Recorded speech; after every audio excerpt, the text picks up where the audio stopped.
damkar iki. Mbak Wi. Lah iki kudune damkar nek ora damkar ya ora iso no. Few moments later. 괜찮아. 괜찮아요. 괜찮아.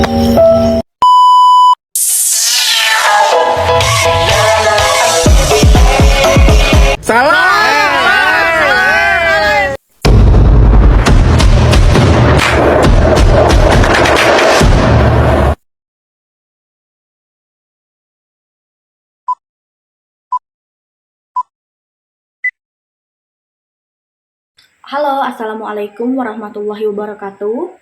Perkenalkan, nama saya Dwi Sri Aprianti dari Program Studi Pendidikan Guru Sekolah Dasar di kampus STKIP Persada Khatulistiwa Sintang. Dengan NIM 2213062228. Hari ini saya akan membahas tentang strategi pembelajaran afektif. Sebelum kita membahas lebih jauh tentang apa itu strategi pembelajaran afektif, ada baiknya kita mengetahui apa itu pengertian dari strategi pembelajaran. Jadi, strategi pembelajaran menurut Wina Sanjaya tahun 2007 yaitu sebagai perencanaan yang berisi kegiatan untuk mencapai tujuan dalam pendidikan yang mengarah lebih spesifik. Konsekuensinya, strategi dalam konteks pendidikan dimaknai secara berbeda dengan strategi dalam konteks pembelajaran. Strategi pembelajaran juga dapat diartikan sebagai strategi pembelajaran yang dilakukan guru guna mencapai tujuan pembelajaran yang efektif dan efisien. Setelah kita tahu arti dari strategi pembelajaran, selanjutnya kita akan masuk pada strategi pembelajaran afektif. Jadi, strategi pembelajaran afektif ini memiliki pengertian yaitu strategi pembelajaran afektif merupakan pembelajaran yang berkaitan dengan sikap yang lebih menekankan pada nilai, bagaimana seorang dapat bertindak dan dapat memilah apa yang dipandang benar dan apa yang dipandang salah.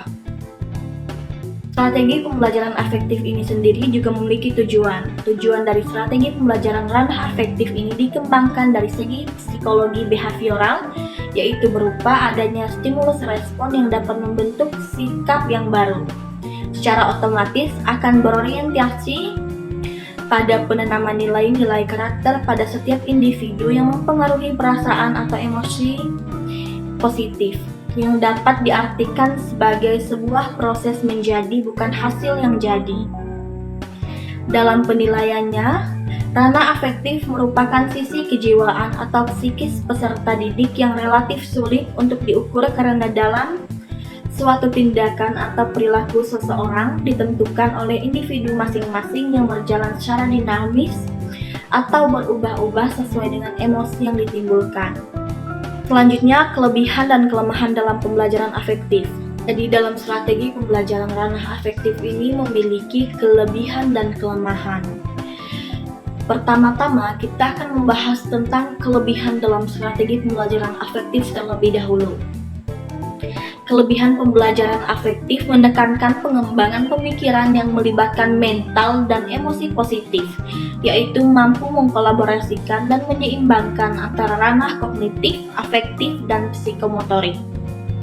Dapat membentuk karakter, sikap, dan mental peserta didik secara matang.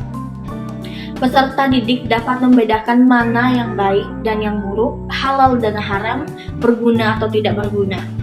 Peserta didik dapat berperilaku sesuai dengan pandangan yang sesuai dengan norma-norma yang berlaku, mengintegrasikan nilai-nilai afektif ke dalam seluruh mata pelajaran yang ada.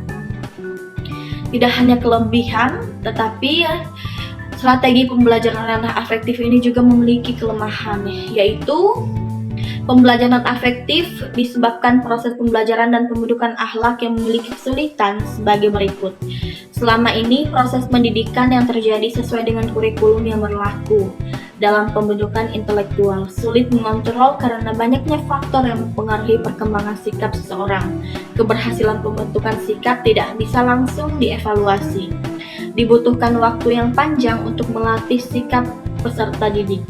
Seringkali pembelajaran berubah-ubah sesuai dengan kondisi lingkungan. Cara mengatasi kelemahan strategi pembelajaran afektif.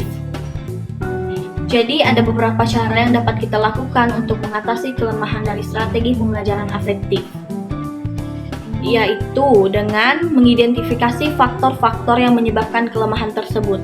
seperti kurangnya keterlibatan siswa atau kurangnya variasi dalam metode pembelajaran. Setelah kita mengetahui faktornya, kita menyesuaikan strategi pembelajaran. Sesuaikan strategi pembelajaran dengan kebutuhan dan minat siswa untuk meningkatkan keterlibatan mereka. Selanjutnya, melibatkan siswa secara aktif. Gunakan teknik-teknik seperti diskusi kelompok, permainan peran, atau proyek kolaboratif untuk meningkatkan partisipasi siswa. Selanjutnya, memberikan umpan balik.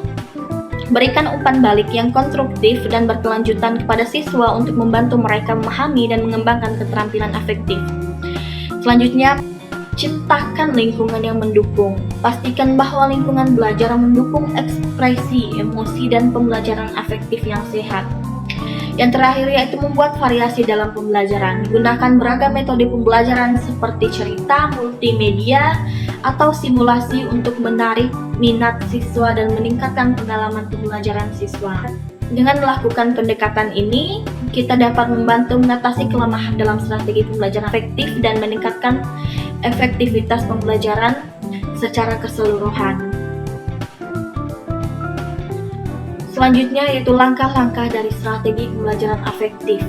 Ada beberapa langkah-langkah yang bisa kita terapkan sebagai calon guru untuk menerapkan strategi pembelajaran afektif. Yang pertama yaitu identifikasi tujuan afektif. Tentukan tujuan yang ingin Anda capai dalam pembelajaran afektif seperti meningkatkan empati, keterampilan sosial, atau sikap positif terhadap belajar.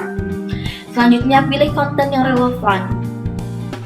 Pilih konten yang relevan dengan tujuan afektif yang telah diterapkan.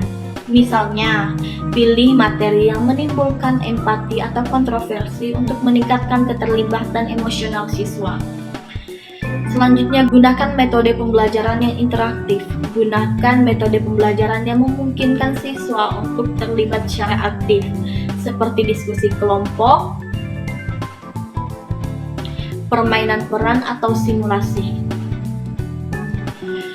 Selanjutnya, berikan kesempatan untuk refleksi. Berikan waktu bagi siswa untuk merenungkan pengalaman mereka, mengungkapkan perasaan mereka, dan memahami dampaknya dalam konteks pembelajaran.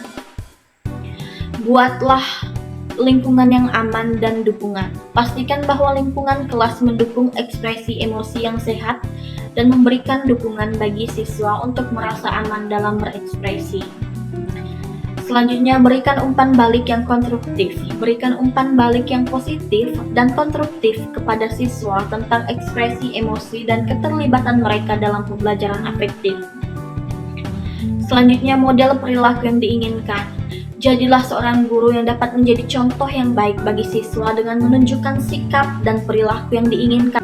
Sebagai seorang guru, jadilah contoh yang baik bagi siswa dengan menunjukkan sikap dan perilaku yang diinginkan dalam pembelajaran afektif. Dan yang terakhir yaitu evaluasi dan refleksi.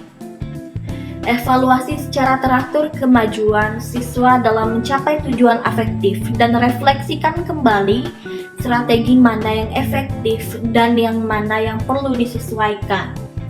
Dengan menerapkan langkah-langkah ini secara konsisten, sebagai seorang guru kita dapat menciptakan pengalaman pembelajaran yang menyeluruh dan membantu siswa mengembangkan keterampilan afektif mereka.